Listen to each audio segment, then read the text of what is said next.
probably consider yourself an independent thinker. You make your own choices, you have your own moral compass, and you certainly don't just blindly follow the herd. But human biology has a way of overriding that independence before you even realize it's happening. Have you noticed how a comedy show relies on a laugh track to make you chuckle, or how seeing someone yawn instantly forces you to do the same? Psychologists call this the chameleon effect. We constantly, unconsciously mimic the postures, grammar, and moods of the people around us. We are highly susceptible to what's known as informational influence, using the crowd as a shortcut to figure out how we should behave. Take a look at this chart. It plots the guesses from a classic study by Muzaffar Sharif. He placed people in a pitch-black room, showed them a stationary point of light, and asked them how far it was moving.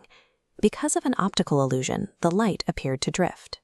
On day 1, estimates were all over the place. But over 3 days, as they listened to each other, their answers converged into one consensus. The light never moved, but facing an ambiguous reality, we subconsciously borrow reality from others to feel secure. It makes sense to crowdsource our understanding of the world when things are unclear. But that raises a deeply unsettling question.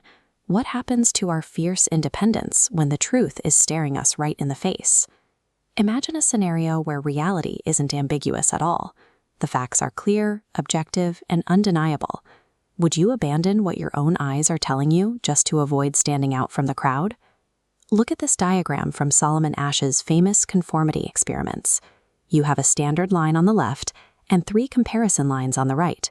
You can easily see which one matches. Asch put a single volunteer in a room with a group of actors. For the first few rounds, everyone agreed on the obvious answer. But then, one by one, the actors started confidently choosing the wrong line. The actual participant is sitting there, staring at a blatant lie. And yet, 37% of the time, the volunteers completely abandoned objective visual truth. They agreed with the blatantly wrong group. Normative influence is driven by a primitive dread of being the odd one out. For thousands of years, survival depended on staying in the group's good graces, making social rejection feel as dangerous as a physical threat. If a few strangers can convince us to doubt our own eyes on something as objective as a line on a page, our private judgment is far more fragile than we like to admit. That uncomfortable realization is exactly what drove psychologist Stanley Milgram to design one of the most infamous studies in scientific history. He wanted to force a high-stakes collision between authoritative pressure and human conscience. The setup was a grueling piece of psychological theater. A volunteer was assigned the role of teacher, while an actor played the learner, strapped into a chair with electrodes. The teacher was seated in front of a massive shock generator. For every wrong answer the learner gave, the teacher was instructed to deliver a shock, starting at a mild 15 volts and scaling all the way up to a lethal 450 volts. As the shocks increased, the actor would grunt, complain of a heart condition, and eventually scream in agony before falling completely silent. If the teacher hesitated, a stern experimenter in a gray coat delivered rigid, escalating verbal prods, finally stating, "You have no other choice. You must go on." When Milgram polled psychiatrists before the study, they guessed only 1 in 1,000 people would go to the maximum voltage. They were wrong. 65% of these normal, everyday people administered the maximum 450-volt shock, pushing past the agonizing screams. How does an ordinary accountant or salesperson become a torturer? Through a psychological trap known as the foot-in-the-door effect. Their first commitment was 15 volts. That elicited no protest, so they agreed to 30, and then 45. Pulling a 15-volt switch makes the next minor increment feel justifiable, initiating a rapid cascade of psychological compromises. This data forces us to confront the bad barrel concept. Systemic atrocities are rarely the work of a few depraved individuals. Instead, overwhelmingly toxic situational forces, like extreme stress, authoritative commands, and peer validation, can rot the whole barrel, overriding an individual's sense of morality. Step-by-step compliance eventually breeds total acceptance. Once we commit a minor act against a victim, our brains seek to reduce the cognitive dissonance. We rewrite our own attitudes to justify the escalating harm we are inflicting, convincing ourselves that the victim somehow deserved it.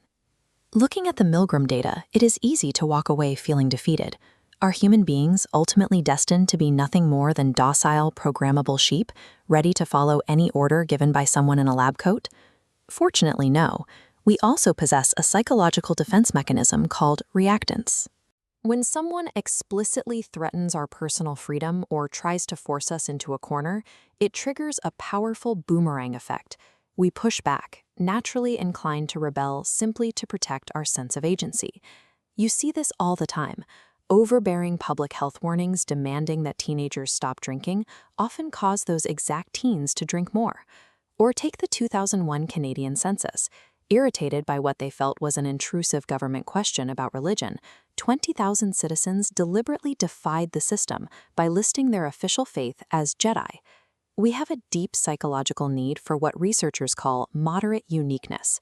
While we are terrified of social rejection, we also feel intense discomfort when we blend in too perfectly. If our environment strips away our individuality, we will actively look for ways to assert our differences and stand out from the crowd. We are dual creatures, hardwired to mimic and conform, finding safety in the herd. But we're also driven to rebel, to carve our own identity. True independence requires understanding these invisible forces pushing and pulling on our behavior. Only when you know how the crowd is influencing you can you actively choose when to align with them and when to boldly stand as a minority of one.